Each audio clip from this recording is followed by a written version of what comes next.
to kindly stay on mute and please unmute yourself while you speak. We've also created a feedback form for the session. We'll be posting the feedback form link in the chat box, requesting the participants to please fill the feedback form at the end of this session for us to improve the upcoming Knowledge Tuesday sessions. The speaker for today's session is Dr. Sanjeev Kumar Gupta, who is Managing Consultant at Interest and former President, Quality and Regulatory Affairs at ADVI. And the topic for today's session is QMS and regulations in design and development process. Over to you, sir. Okay, I just need to check how do I get. Okay, you are making me the presenter. Yes, sir, you can present it. Okay, thank you. Is my desktop visible? We couldn't see your screen still, sir. 1 minute.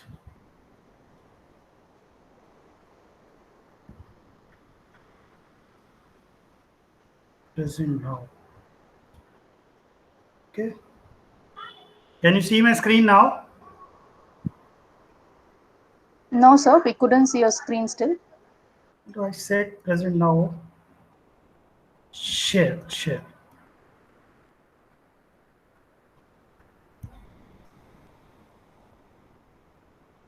We have an option at the left corner, present now. Can you now see it?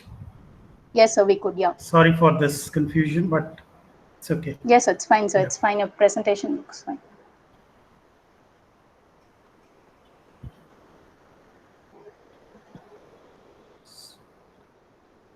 No, okay. Are you seeing it full screen?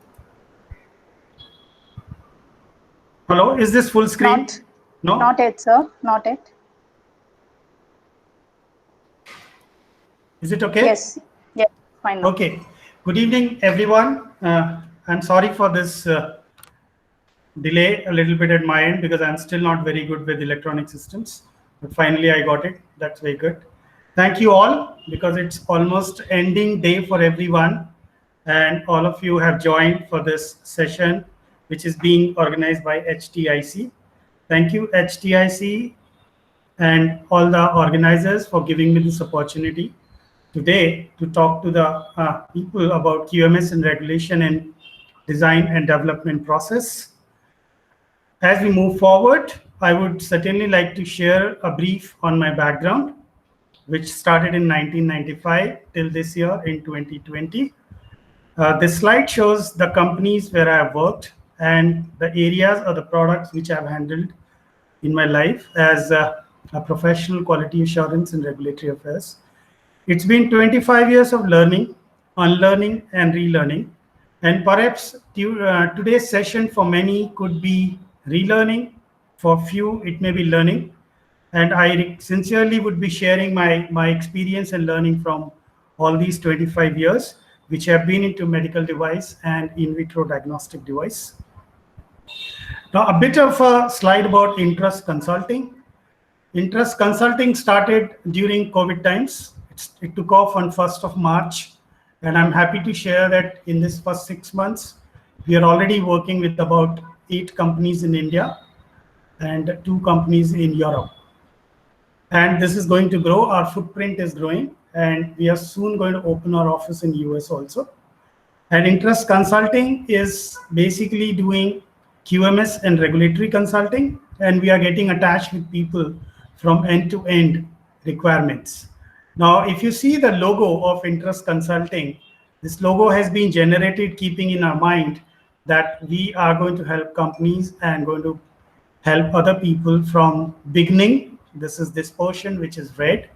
And whenever we begin a process, there are stages when we have to take decisions. That's by diamond. And once we have taken the right decisions, that we complete the process. And that's where Interest says that we will be allowing you to have full trust in us into your QMS and regulatory requirements.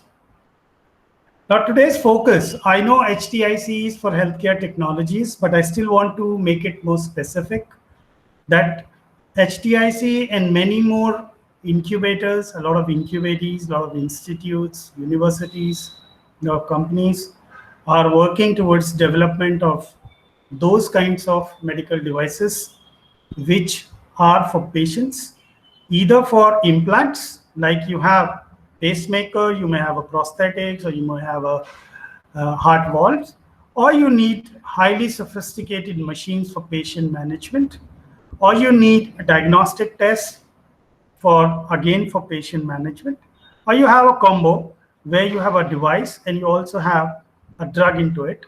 One of the best example for this is medicated stents or drug-eluting stents, as well as pre-filled syringes in some cases, wherein syringe becomes a medical device, and for example, if you're taking insulin, that becomes a drug. So focus is around those products which are meant for patients. That's the idea for today's talk. And since March or since February, we have been talking a lot about these things. If you look at it, we've been talking a lot about RT-PCR in terms of diagnostics. In terms of rapid tests, we've been talking about antibody tests for COVID. We've been talking about ventilators, and we've been talking about PPEs. Several hundred companies have sprung up in last 6 months. Several major companies, including car makers, have taken a step forward to do ventilators. Established companies like Medtronic have opened up their design for people. It has become an open source design for people, wherein people can pick up and manufacture it. Several of the garment manufacturers have turned into PPE manufacturers. And a company in Pune has taken a lead in RT-PCR. I remember about 100 companies have registered for diagnostic tests, many of them as importers, and about a dozen of them as manufacturers in India. But what happened? There have been so much of talks about it, so much of news about it, so many news channels talking about it, newspapers printing, social media is full of it. We still have problems. We have unsold ventilators, we have unused ventilators, we have ventilators which have failed the tests, we have unused COVID-19 antibody tests, we have low sensitivity antigen tests, we have false results in RT-PCR. Of course, it is stopped so less for some reasons. Then we have cancelled import permissions. Then we have recalls. Then we have defective PPEs, fake PPEs. We have also seen walk-in disinfection chamber, and we have seen perpetual antiviral property claims. This has been the outcome of this last 4 to 5 months, and all this is happening because of COVID. And there's a lot of controversy. I don't know how many of you follow these controversies in social media domain, but as an aware and as an alert quality management system and regulatory person, I do follow. And the question is, why is this happening? If I have to summarize as a person from QMS and regulation, I would say that there is no or poor design control in the name of emergency. And I think many of you may agree that such kind of a problem, if it is so wide and so much spread out, it can happen because of some reasons. Then seriously truncated regulation. I will explain this by saying this. Inadequate validation, overt claims, launch before the prototype verifications, confused stakeholders because concept of design control is not clear. I will take a few more sentences to explain this slide. No or poor design control means that companies have rushed too much. Either they have arranged some technology from somewhere, or they did, in Indian language, what we call is jugaad in some cases, and projected even before the prototypes were verified, tested, that they said they have it and it can be used. When I say truncated regulation, I would say many of the mandatory requirements world over have been truncated for release of this, which is called emergency use authorization. And many of us might have seen that many of the emergency use authorizations have been withdrawn in the last 2 months too. Inadequate validation. The validation concept, though, is very wide open. It's an open-ended statement, open-ended word. But in India, there are institutes which have been given the responsibility of doing validation. The question is whether they have done enough validation. That's another question.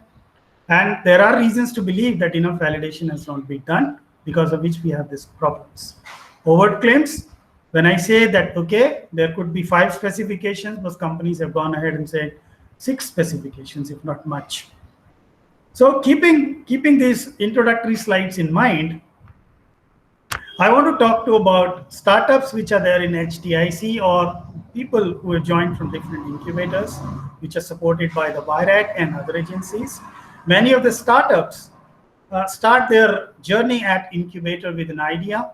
This idea may be into different stages of their working. They may be engineering graduates, engineering postgraduates, or doing their PhDs or faculties, or some people who have actually gone into jobs and come back because these opportunities have now come in the last couple of years. And the incubators are supporting with the facilities, BIRAC is giving funds, and these startups may become a graduate manufacturer after they've completed this, or these products may be licensed out to some people.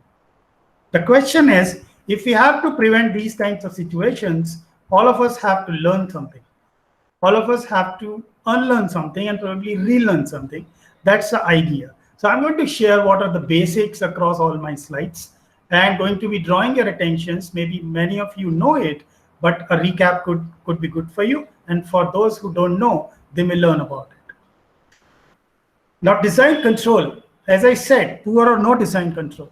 So design control designates the application of a formal methodology. Remember the word formal methodology. There can be nothing informal about design controls to the conduct of product development activities. It is often mandatory by regulation to implement such practice when designing and developing medical device products. It's so important. And you can see the design controls are constituting a very, very core of the entire product development process. And I really want to highlight it to all incubatees and all incubator and even the BIRAC team members that design control is a very, very important activity. And I will be telling how this needs to be integrated into the whole process. And why is design control? Why does regulation wants design controls? Obviously, to protect patients and users from flaws in design. It's not also the protection of the person who has designed a device, a company which has manufactured the product, the distributors who would be bringing these products from the manufacturing site to the users. But fundamentally, it is there that there is a safety, there is a performance for the patients for whom it has been designed, and the users who would be using it to deliver the benefits to the patients. That's the core of design controls. And if you are not clear about the product's life cycle, it sometimes can be very, very difficult that we have not set out a right path to achieve the safety and performance to protect the patients and users. So it's very important that once we talk about proof of concept to the first complaint, for me, many people say that the life cycle ends when you have launched the products, or you have distributed the product, or you have built the product, okay? But fundamentally, or you are collecting even the post-marketing information about the product. But for me, a product life cycle is until you receive your first complaint. There is no product in the world which is complaint-free. So why I'm putting it here is because complaints are there for some reason where you have failed to understand either the user requirement or the regulatory requirements. It's very, very important to understand it.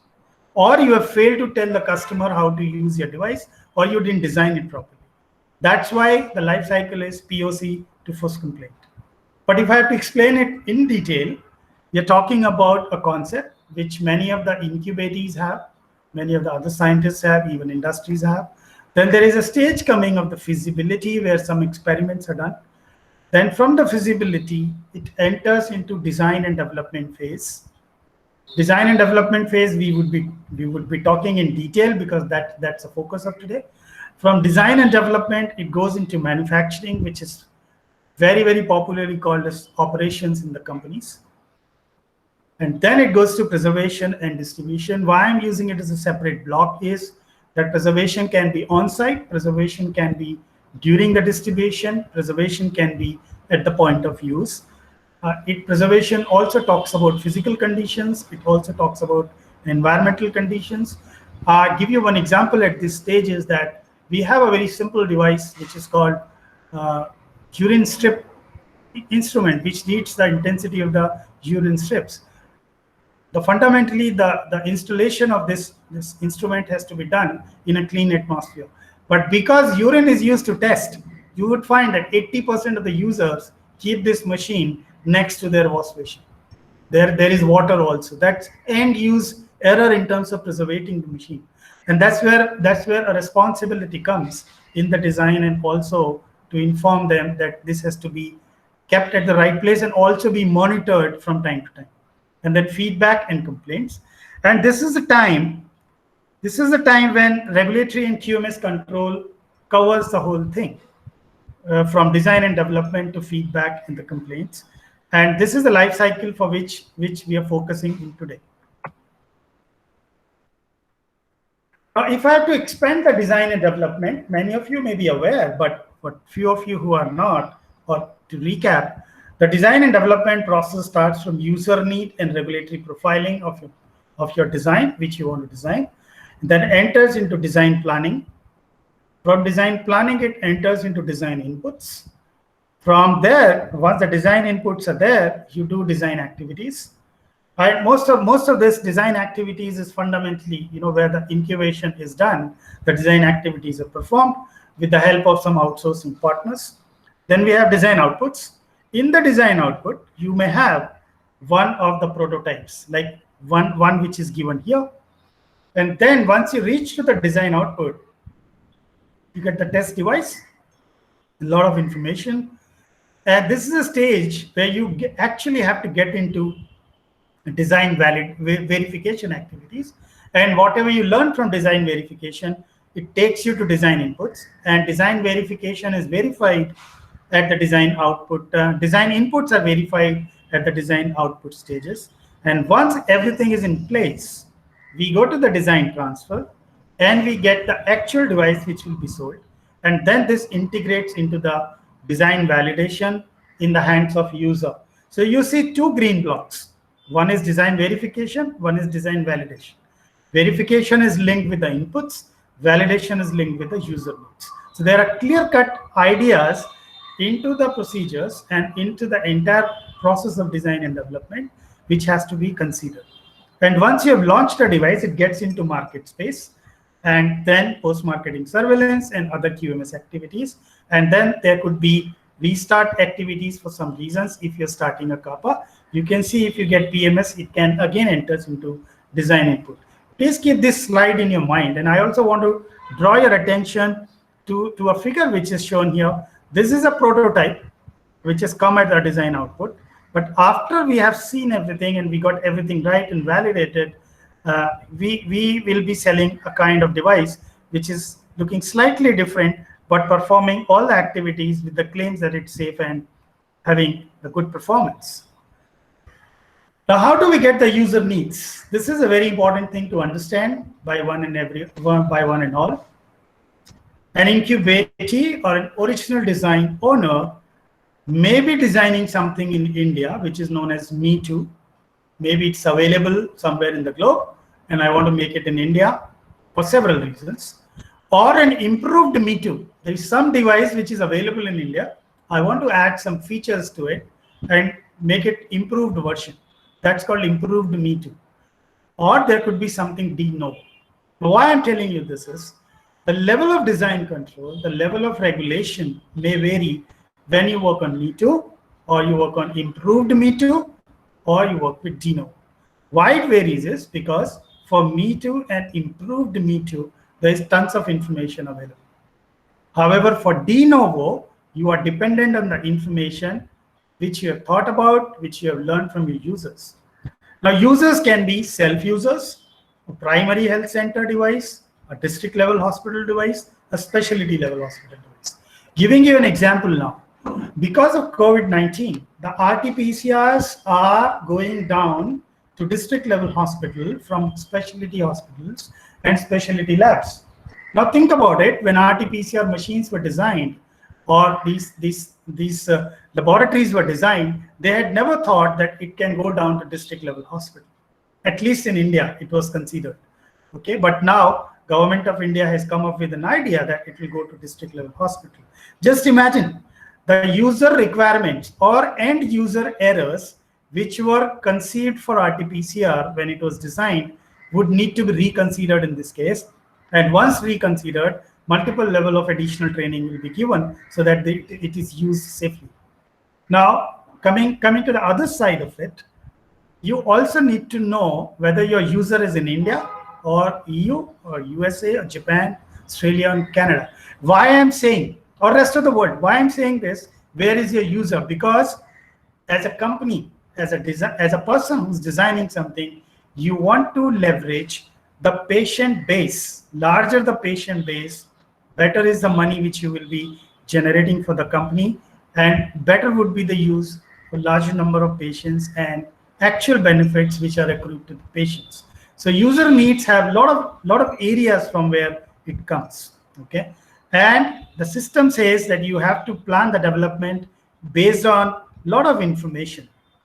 Now, to give you a different example, if you're making over the needle catheter, it's everyone may not really understand it, but just for the purpose of getting it, we have to capture the user needs and we have to capture the marketing needs. When we say marketing needs, because there is something similar or something near similar is available, or some information has come which can push this into the market. But then there is user need, the actual user need. A nurse is the actual user when it comes to the patient for some of the catheters. The doctor is the actual user along with the patient. However, the product marketing and sales team is the one which has its own marketing needs. Okay, so we have to consider everything when we are talking about user needs. And then at this stage is you have to do the regulatory profiling. This has to be done early on in your system, which I will come and explain better in subsequent slides. However, I have given it a summary here. If you're talking about CDSCO MDR 2017, we have Schedule 4. Now, I picked up Schedule 4 because Schedule 4 describes the documents required for grant of license to manufacture for sale or for distribution or import. Appendix 2 is for medical device. Appendix 3 is for IVD. And if you look at these documents, there you learn what all information I should have had. Okay. And if you don't have those information, you can't complete Appendix 3, you can't complete Appendix 2. And again, I want to highlight, please do not consider approval of any of the COVID-related product as a standard regulation. Much of it is bypass. So don't do that. You have to work about non-COVID product where the regulation becomes very, very clear. Now, Schedule 4 talks about documents and those technical aspects around the product. The Schedule 5, I'm sorry, it has to be Schedule 5. It's cut, copy, paste error there. Schedule 5 is about 13485/2016. And I want to highlight that Schedule 4 and Schedule 5 are dependent on each other. Schedule 5 does not get complete without Schedule 4. Schedule 4 does not get complete without 13485. And earlier you understand, the better it is for several reasons. Now, if you're looking at EU market, you have to be looking at Medical Device Directive or MDR 745 for medical devices, or In Vitro Diagnostic Directive or IVDR 746 plus 13485. So this together becomes for EU. If you are looking for US market, you don't have to look at any one of this, but then you have to look at 21 CFR 820. There are experts in the group here who are attending who know much better about CFR 820 and a couple of other things. Okay, but my take on this is that first, since we are developing everything in India, we must focus on CDSCO MDR 27 sufficiently enough with the help of Schedule 4 and Schedule 5 to learn about our responsibility towards design and development.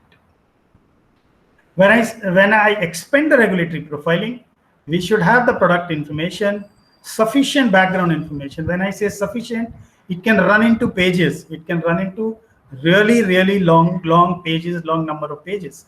Then the product type, good amount of information, product design, marketing history, proposed claim or indication. We are not saying confirmed claim or indication.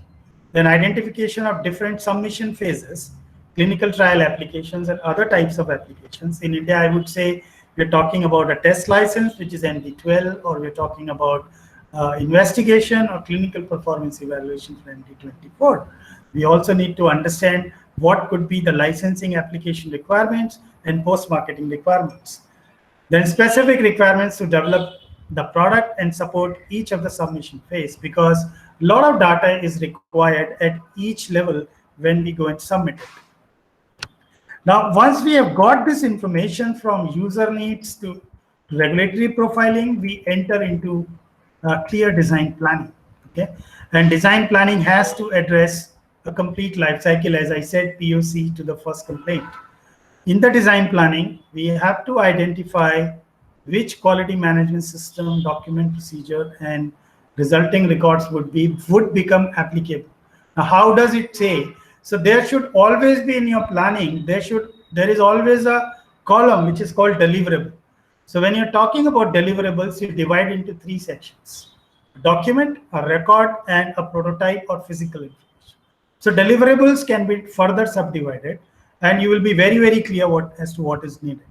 Then identification of organizational responsibilities with reference to design and development phase. Who all will be doing what? It should be very clear right in the beginning. Then identification of the major tasks undertaken, stages and the phases of each stages. Then the schedule of major task stages. Normally, a project mode Gantt chart is a great idea. Many of you may know it, but if you don't know it, it's important to follow a Gantt chart. Here, I want to highlight that whenever you submit for grants to BIRAC, there is one chart which is prepared in the timelines. Well, that is a very, very indicative form of a grant or the Gantt chart. Your actual project Gantt chart has to be very, very big. It may run into hundreds of small phases and stages of the design and development. And another good point here is never overwrite. If you're running an Excel sheet, never overwrite on your Excel sheet. Create an additional Excel sheet so that you can always follow what was the earlier version and what was the next version. Then selection of the reviewers, the composition of the review team and procedures to be followed by reviewers. Why this is so important, everyone need to understand, is that when you take grants, when you're working on those projects which you are doing at incubator, your outcome is generally reviewed by the funding agency review team. Now, this review team fundamentally is consisting of scientists who have taken the scientific merit of your product and reviewing your progress. Now, this could be lesser. Okay, we'll tell how. And the clear-cut idea of the risk management activities, when will you start? I will also share detail as to how the risk management progresses. Now, once we have the design, once we have the user needs, once we have the regulatory inputs, that we do our design inputs. Okay. Now, it is very different. User needs are very different than the design inputs, because based on user needs, we create design inputs. Okay. Many people actually get confused between two. Design inputs would require a lot of information, and this is one of the most important document which needs to be prepared. Of course, everything has to be done, but this has to be exhaustively prepared, because if you're really looking for a larger market in EU or in United States or rest of the world, the auditing agencies or the regulatory agencies will look at those things much better than what currently the CDSCO is looking after. Okay. So proposed or intended purpose, performance requirements, those are the claims. Where do I want to reach? Okay, like I give you an example. Many of you may know the protein. Okay. If someone is selling a protein, they might say, a competitor might say 2 to 4 milligrams. A user might say, I want 10 milligrams. So what would be your final specification for your target? You might say, I want to reach out between 8 to 10 milligram per ml. Okay, that's the advantage of having information and getting converted into design inputs. So human factors, how the user will be using it, safety and reliability requirements, toxicity and biocompatibility requirements, especially for those medical devices which are going to be implanted, electromagnetic, where we are using externally or internally, where the safety limits and tolerances, measurements and monitoring, risk management, documentation from previous designs. If you are a first-time company, you may not have this information, but if you have done one project, you must use the information from the first project. Compatibility requirements are very, very important. then customer and user training requirement. Please understand, initially we talked about user requirement. Here we are talking about user training requirement. Okay, and then there are a lot of voluntary standards. When I say voluntary standard means ISO 14971, which is risk management, is a voluntary standard, or it is mandatory standard also, but it is not certifiable. Nobody can give you a certification for its implementation. So you have to identify all applicable standards which can help you prove the safety of your device. Okay. And if I have to take, as I said, life cycle, here I could not really put it into readability, but I can still make it understand that we are talking about the product life cycle. We're talking about initial design stage, what we are doing, and then transfer stage, what we are doing, then manufacturing stage, what we are doing, if design changing, what we are doing, and after design change, if you're doing manufacturing, what we are doing. So idea here to show you is that whenever you are taking design inputs, you take for the entire life cycle. And one need to train oneself to do this. And in our inputs, we need to have the risk management. Many of the people will not be able to give a clear-cut demonstration of risk management activities from the design and development stages. Many companies do show a risk management report later, but I have my very, very comprehensive reservations about that. That's why I'm highlighting this section a little better here. Results of risk management activities influence the organization's product realization process. Okay, so it's very, very important, but let's look at it graphically in the next slide. So here I have taken again some of the design control activities. You have the concept, you have the feasibility stage, you have the design stage, you have the pilot, you have the transfer. And by the time you have the transfer, by the time you have done piloting, you have information about manufacturing, production, and QC. You may have preservation and distribution. Once you have sold it, you will get the post-marketing surveillance information also. So at the concept level, your risk management should get activated. It can only get activated when you know how to do the risk management. At the feasibility level, when you started doing your experiments to make something, you can actually be able to be in a position to identify different hazards. And once you've got the list of your hazards, you can do a risk assessment and control during your design activities.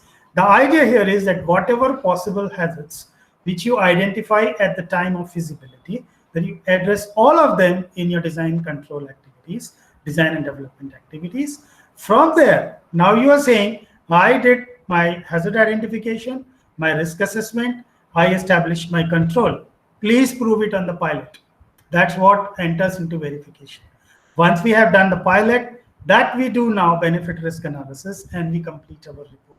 So one really need to understand that one single report of risk management clearly indicates that there are some flaws in it. Don't be late in your risk activities. That's the point which I want to highlight for everyone who's listening this today. And I won't mind, that you capture this kind of information. I'm very fond of this. I can definitely prove by showing these kinds of things in my documents that I did it. If I don't have these kinds of piecemeal information from various stages that I and my team did it, I would say that there is some gap in the report. So please get into a habit of doing it and creating evidence of risk management.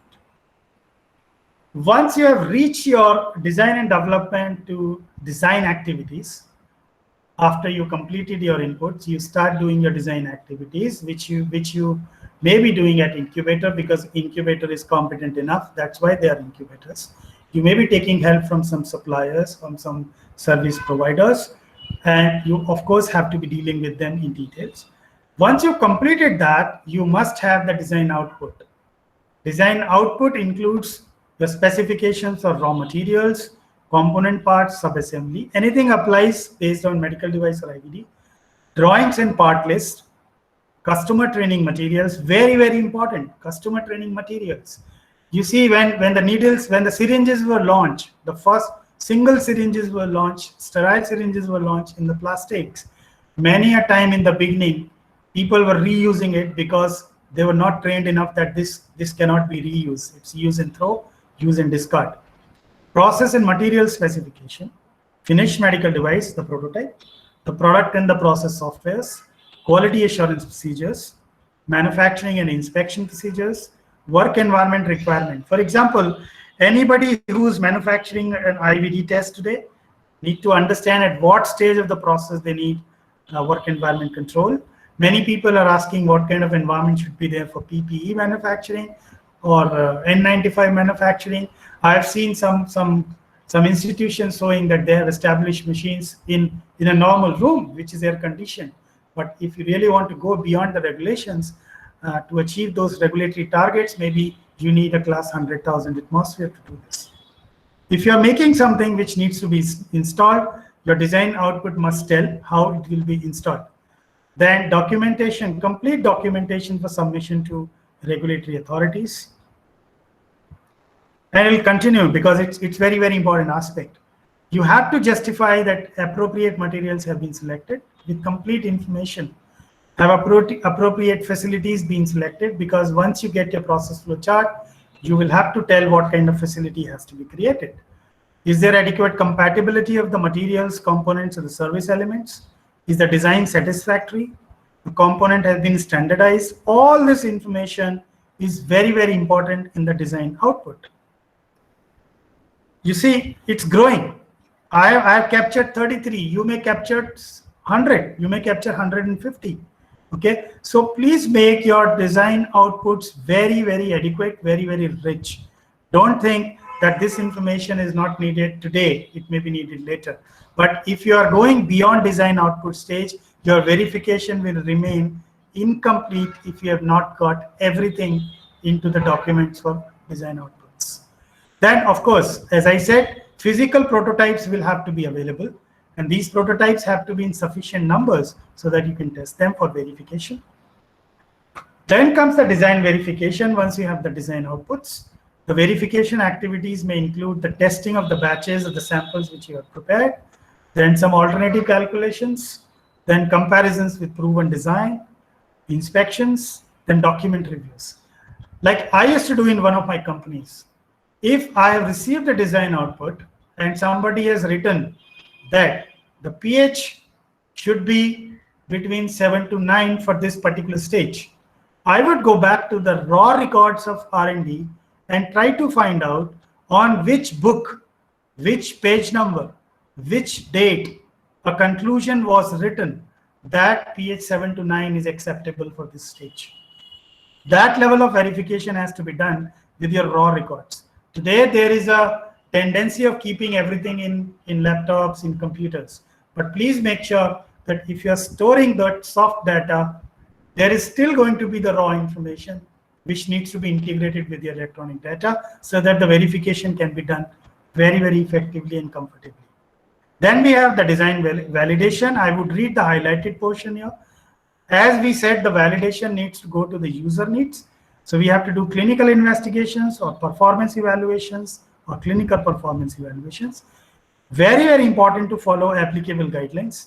Don't get confused with ethics committee terminology when you are thinking of clinical investigations, because even today, there are close to 3,000 ethics committee in India. Most of them have their EC terminologies for drug products. They're still not harmonized for IVD and medical devices. This is an open area. I've been communicating well with DCGI so that this can be done, because many of our design control terminologies will not be found in EC terminologies. There, everything is clinical trial, which is not correct, which is not yet aligned with medical device regulation. If Schedule Y is for India, ladies and gentlemen, it is ISO 14155 for EU or CFR 820 dependent requirements if you're looking for US. So when you are doing design, when you're doing your design validation, it is important that you have considered all your markets where you want to sell it and you are doing correct validation of your design. Now this continues that medical device employed for validation should be coming from those conditions which are considered for final product. That means your design is closed. Then the validation should be conducted under actual or simulated use conditions. That's very, very important so that you get the actual information about its safety and performance. These points are very, very important. Otherwise, they can be misleading. Now, designs also need, the entire design control process needs design reviews. This is the most critical aspect of design control process. And I have proven time and again that companies are very poor in keeping the design reviews. And today I can say that even all the constituents of the product development must have a review team which is completely exposed to the requirement of QMS, risks, and regulation. There should be experts from these areas in the review team, not just the direct team, which may or may not have these people. If they have it, if that quorum has this, it's fine. If they don't have it, it's important that incubators create these kinds of forums. And then design reviews should be very, very systematic. And as for the plan has to be go back to the design plan and understand how we will do the reviews and include all participants. Sometimes what happens, senior people sit with review. The people actually who worked on the bench are not included. That's an absolutely wrong idea. Get them on board when review is happening. Include a design review expert who's not directly involved in design and development activities, because then you can get absolute free opinion. Review results categorically against stage's requirement. Clearly identify plus and minus. Give clear recommendations. Many a times there are a lot of conversation happening during the review, but clarity of recommendation does not emerge. It's very, very important that minutes are having clear. It is not important. Many a times in the minutes, what happens? Somebody introduced, somebody thanked, somebody said this, somebody said that. Don't write those kinds of minutes, please. Write it emerged. Say it emerged during the discussion. Following 5 points. People know that committee is there, somebody might have said something. It is not important to know who said what. Important is what is a clear plus point, what is a clear minus point, what is a clear recommendation. Okay. Then minutes have to be authorized by somebody. Any unauthorized minute is not considered as good design control activity. Okay.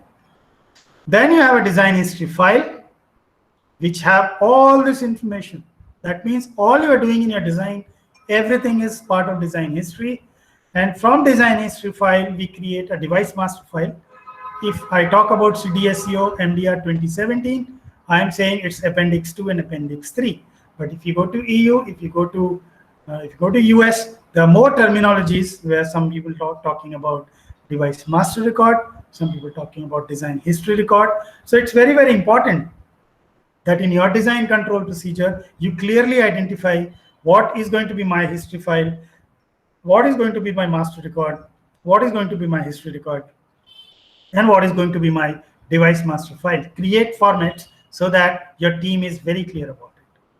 Then it's very, time is approaching, but I still want to highlight that the design changes are very, very integral part of the design control process.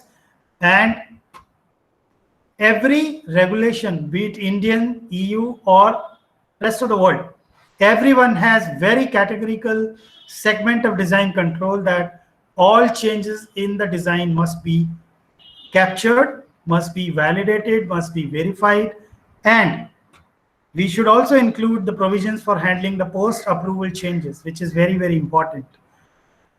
When the changes, examples have to be captured, the changes made to the device itself or software, changes in design inputs, labeling or packaging changes, performance changes, changes that influence previously approved design verification and validation, new design criteria added to existing documentation or project milestone.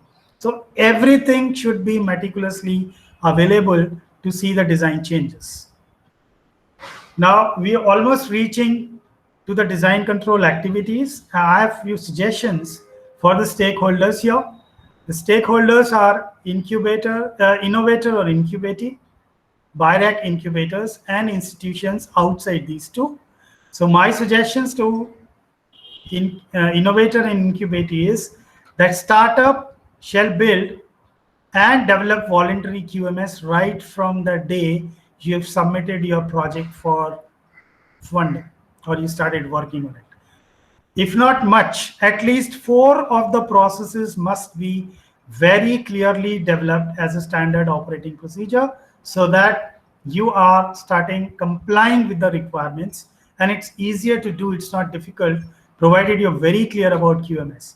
I've seen many people giving training for QMS for 1 hour or 2 hours. That's nothing. That's an awareness program. You don't learn QMS through awareness programs. You learn QMS through the multiple rounds of training. So all incubators should actually arrange good amount of trainings. That's where consultants like us can do a real good business for all of you, so that your design and development activities at your incubators improve sufficiently. Scientific review is not sufficient.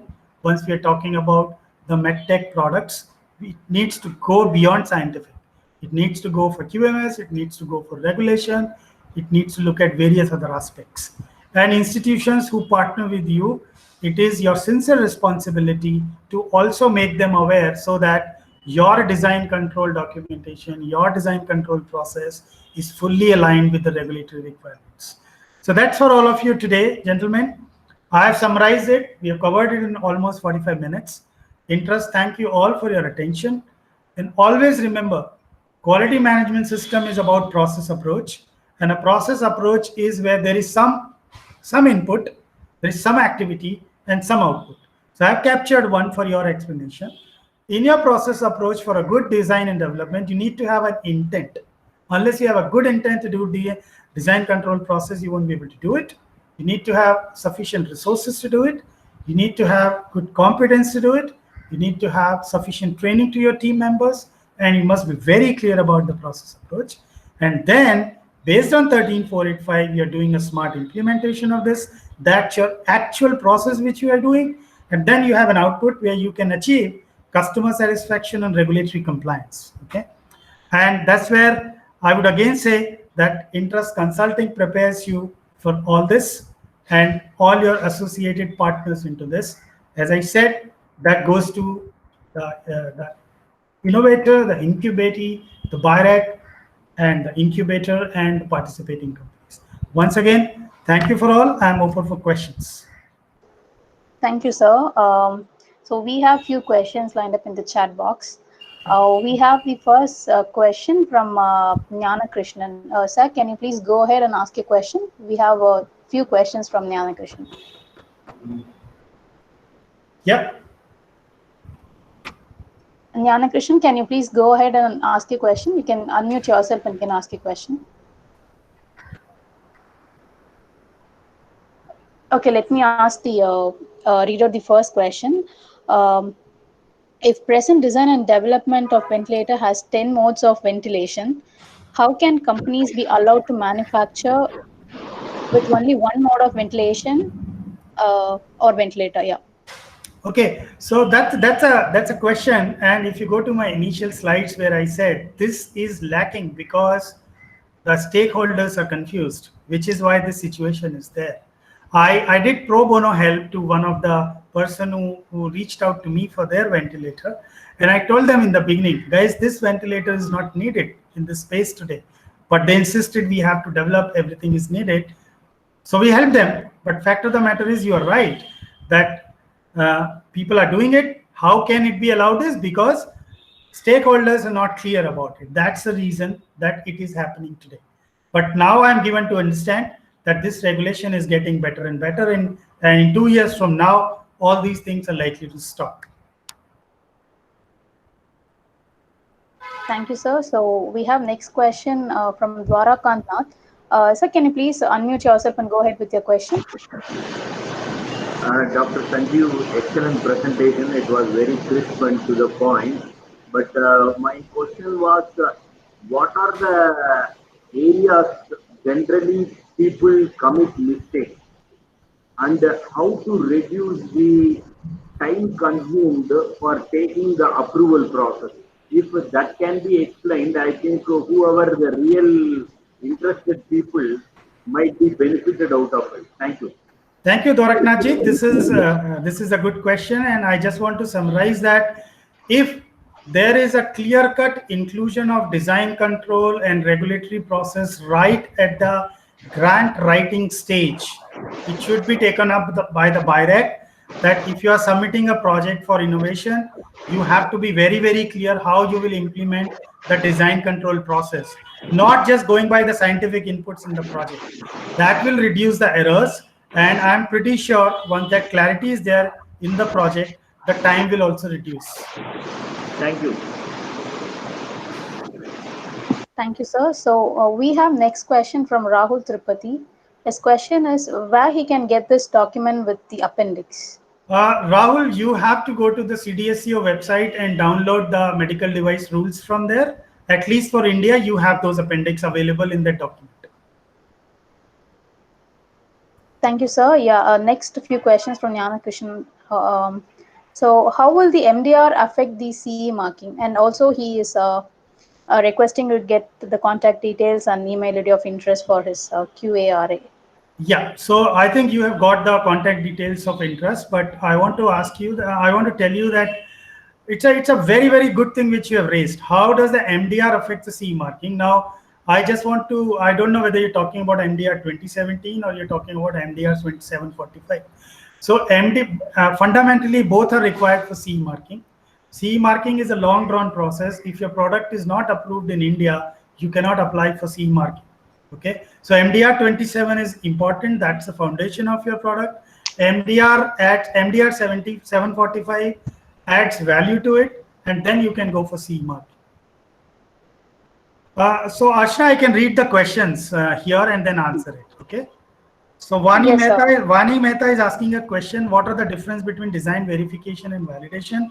Vani, this is what I made very clear in one of the slides, that once you have a prototype and you are closing your design, you are testing this and checking everything against the design inputs. That's design verification. And when you take it to the user, and your product goes through the user and use, that is the validation, because that's where you learn. I designed this, it performed the way it was thought. That is a validation. For very few products, the verification and validation can be overlapping. Okay. So next question is, what's the difference between device master file and device history file? So as I said, I showed in one of the slides, design history file is everything from the day you started thinking about this till the time you said I'm launching it. That's a design history. Okay. Now design master file is an extraction of information from the design history file as per the requirement of regulation, which you can set. Thank you, Kalpeshi. And then it was very nice. Okay, now people have given their comments. So any other question? Yes, the second part of Hiran Patel's question, do we require design verification if we are importing bulk from OEM source? Oh, that's a question which depends on classification of the device which you are importing. Okay, and if you are importing, if it is class C and D, CDSCO may recommend verification before you are allowed to import. And if they normally at the time of import, the third party, that is your original manufacturer, has to give all the reports, all the documents to submission to DCGI. Without that, you are not going to get import license. They even give their site master file, they give their technical file, they give all kind of information which has to be uploaded for the license. And normally DCGI is very strict for C and D. They would definitely want a design control validation, at least in India. Yes, sir. Yeah. Thank you, sir. So the next question we have from Ramachandran Balasubramaniam. Sir, can you please unmute yourself and go ahead with your question? Oh, I can see it here. Whether by any chance, design input, output verification are meant to terms, uses, product manual, process manual, batch records of manufacturing process. No, sir. These are all different things. So product manual is one of the output using which the product can be used. That is just one part of design output. Process manual is through which you will be manufacturing your product. That is one output. Batch record is basically your the batch when you made it. That's not part of an output. Batch record is once your product has been transferred to the production floor and you are doing routine manufacturing. It's more for traceability. How did you manufacture it? So they're different. Quite informative, exhaustive session. Thank you, Balvinder Singh ji. That's very encouraging. Is there any other question? Thank you, sir. So hope that answered Ramchandran's question. Any question from the participants can post in the chat box so that, yeah, we have next question from Jnana Krishnan again. How will the new MDR and design review affect my QMS? Okay, so fundamental is that new MDR, again, please write, are you talking of Indian MDR or are you talking of EU MDR? I understand that you're talking about EU MDR here, okay? So fundamentally the 13485 QMS wants your very, very strict and planned review of your entire design and development process. It does not affect your QMS. It actually strengthens your QMS. So don't worry about it. Design review requirement is not a new requirement. Whosoever has been following 13485, like I have been following 13485 since 2003, or maybe earlier than that. So I am aware how design review is conducted. Okay, it's not a new requirement. If you really do it nicely, it strengthens your implementation of your QMS, especially clause 7.3.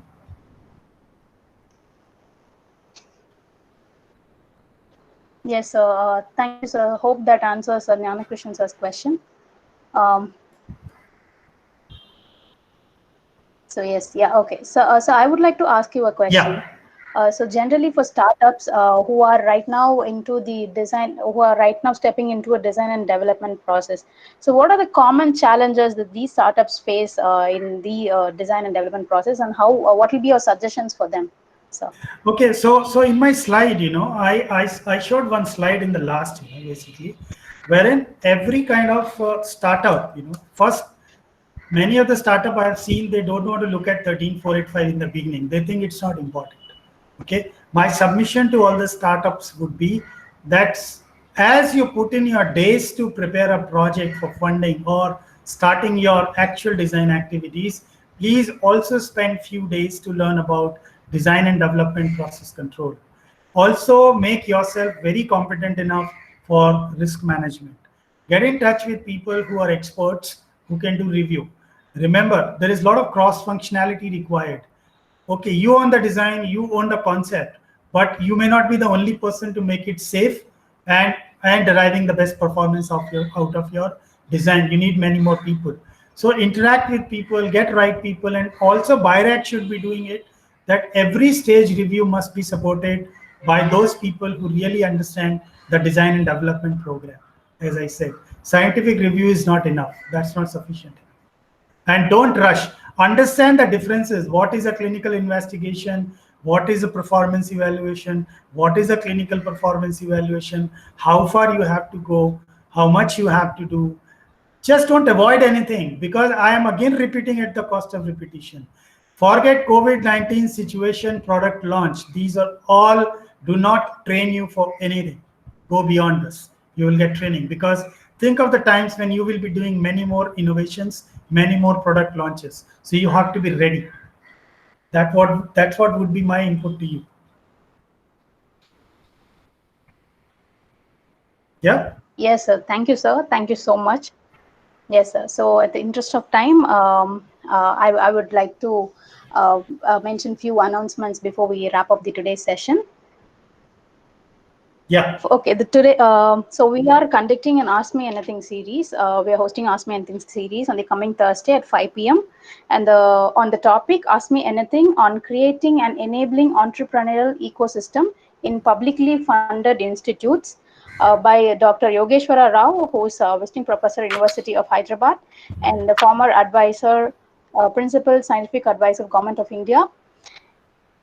So we'll have your participation over there, and so we'll be posting all your session video on your YouTube channel. Perfect. So hope it is fine with you, sir. That's okay. Please do it, because yes, it's so for people to learn. Yes, sir. Yeah. Yes, sir. So the final announcement, we have also created a feedback form for the session, requesting the participants to please post your feedbacks for us to improve the upcoming Knowledge Tuesday session. Thank you, everybody. Thank you, sir. Thank you for your time. You're welcome. Was really an informative session on QMS and the design and development process. I thank all the participants. Thank you, everybody. Have a good evening. You're welcome. Thank you. Thank you.